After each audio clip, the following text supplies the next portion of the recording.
Halo semuanya ya, apa kabar kalian semua dan selamat malam. Hari ini malam hari ya. Jadi selamat malam dan apa kabar?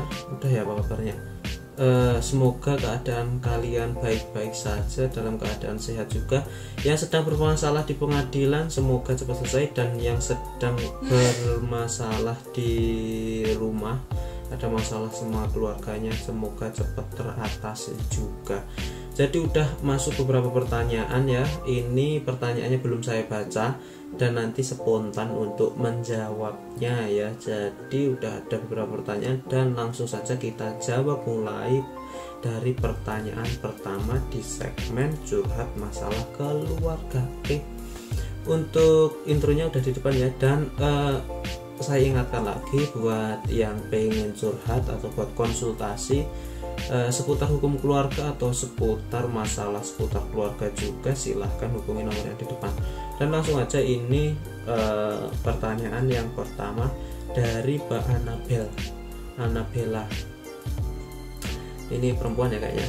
Assalamualaikum, saya mau tanya, dulu saya pernah dipaksa nikah sama orang yang gak suka. Terus setelah nikah dia pergi gak tahu kemana dan gak pernah ada kabar, dan akhirnya saya hamil sampai melahirkan pun dia nggak balik. Waktu itu saya anggap dia udah mati. Sampai anak umur 9 tahun 9 bulan saya nikah lagi, dan baru sekarang saya baru tahu kalau menurut Islam itu tidak boleh karena belum ada talak dari suami, sedangkan sampai sekarang udah 10 tahun gak tahu di mana.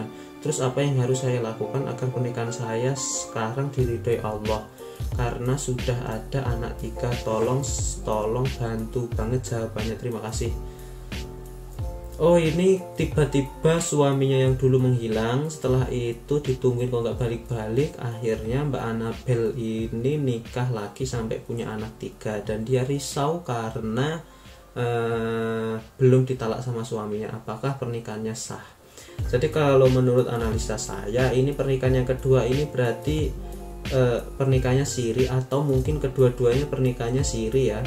Pernikahan pertama juga siri, yang kedua juga siri. Jadi kalau menurut saya, kalau memang sudah ditinggal selama 10 tahun, itu pun hak dan kewajiban sebagai suami istri udah luntur walaupun tanpa ada talak. Jadi hukum itu memang fleksibel untuk mempermudah manusia sendiri, bukan memberatkan seperti ini.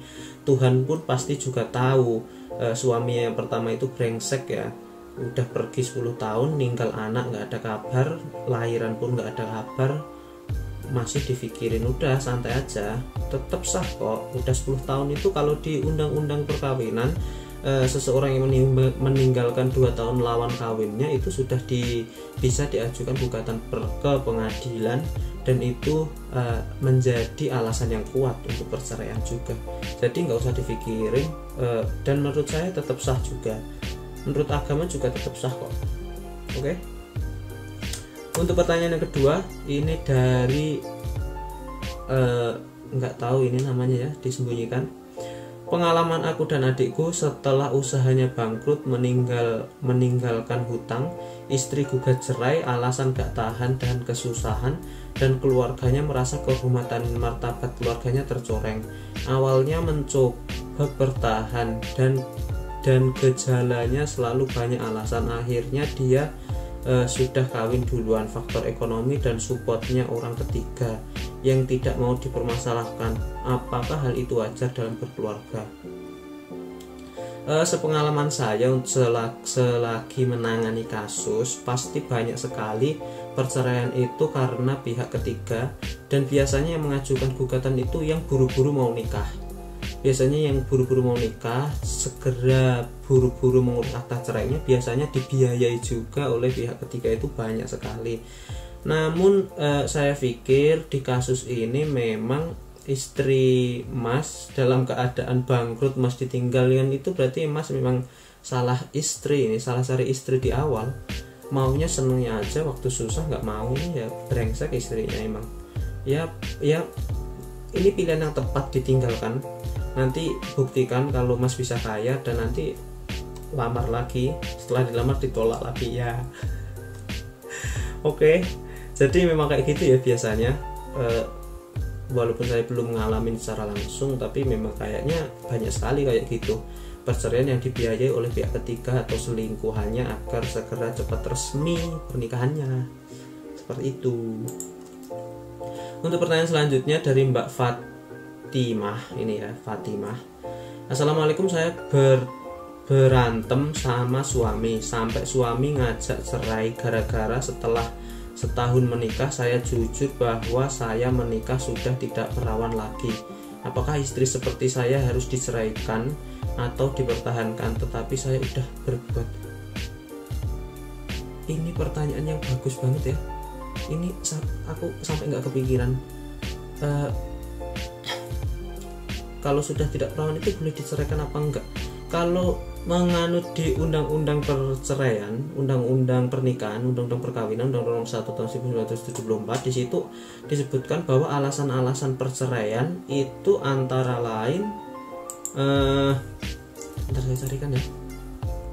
Alasan-alasan perceraian ada salah satu pihak berbuat zina. Zina itu berarti salah satu pihak sudah beristri ya, namun kalau hal tersebut dilakukan sebelum berkawin itu bukan zina. Salah satu pihak meninggalkan satu sama lain selama 2 tahun, mendapat hukuman penjara, melakukan kekejaman atau penganiayaan, terdapat cacat badan, atau suami istri terus-menerus terjadi perselisihan. Mungkin ini salah satu pihak tidak perawan itu bisa masuk ke poin kelima, salah satu pihak mendapatkan cacat badan karena sudah tidak perawan itu. Ini pertanyaan yang bagus dan mungkin akan saya cari permasalahannya ya. Ini bisa dicari nanti akan saya bandingkan bagaimana menurut agama Islam, menurut hukum Islam, menurut hukum Indonesia, dan menurut hukum adat ya. Kita bandingkan dengan negara lain juga nanti gimana hukumnya.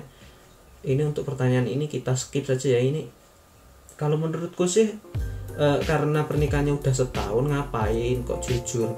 Kalau pernikahannya baru seminggu gitu mungkin bisa suaminya curiga, namun karena udah setahun kok ngapain diungkit-ungkit lagi bahwa sudah tidak perawan sih mbak. Itu bikin berantem ya. Mana ada suami yang ikhlas istrinya nggak perawan kayak gitu ya. Sebenarnya banyak sih sekarang, udah fleksibel, orang-orang udah terbuka. Namun kalau kayak gini ya ngapain udah 1 tahun kok dibilangin lagi, diomongin lagi. Nah nanti akan saya bikin konten mengenai apakah boleh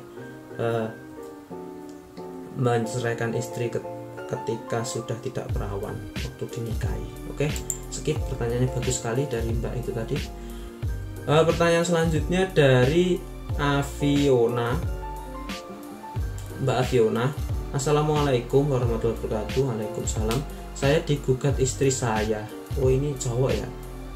Saya digugat istri saya untuk cerai, sementara kami punya harta bersama. Bagaimana cara menyelesaikan? Karena istri saya menyerahkan kepada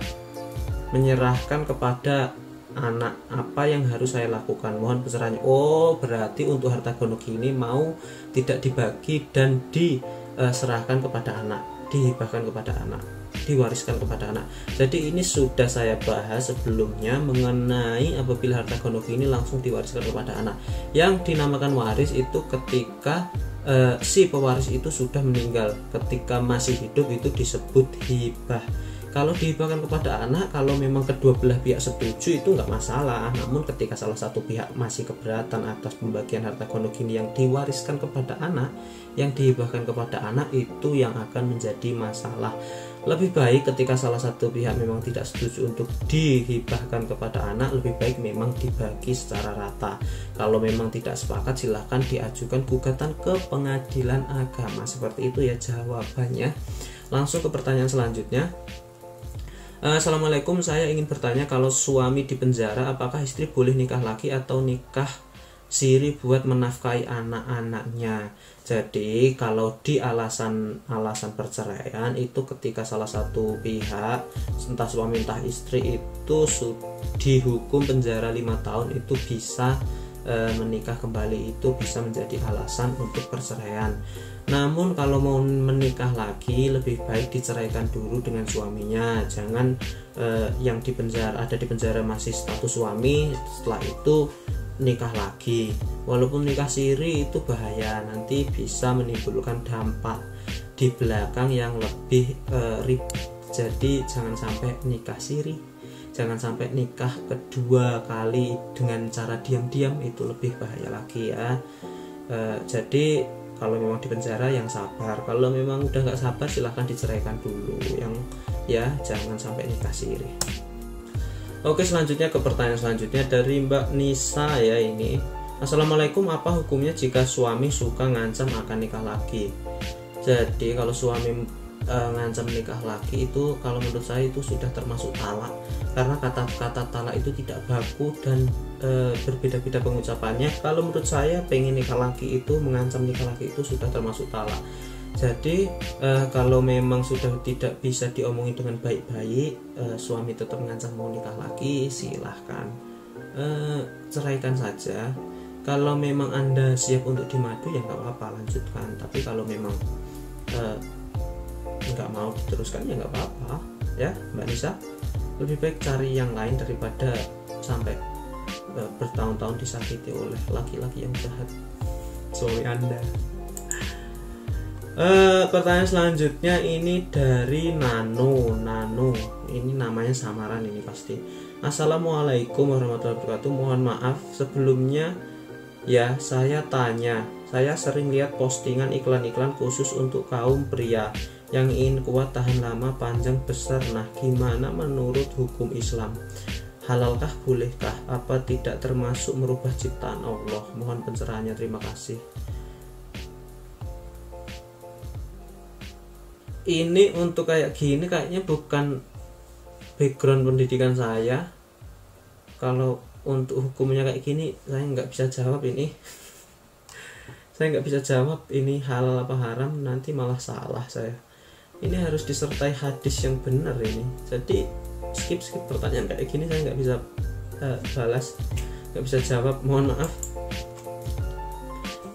Assalamualaikum, ini dari Mbak Nur. Assalamualaikum, saya mau tanya, saudaraku, apa benar istri itu penarik jalan rezeki suami? Kalau emang bener, apa ada dalil hadis yang yang juga gak apa-apa, asal ikhlas aja?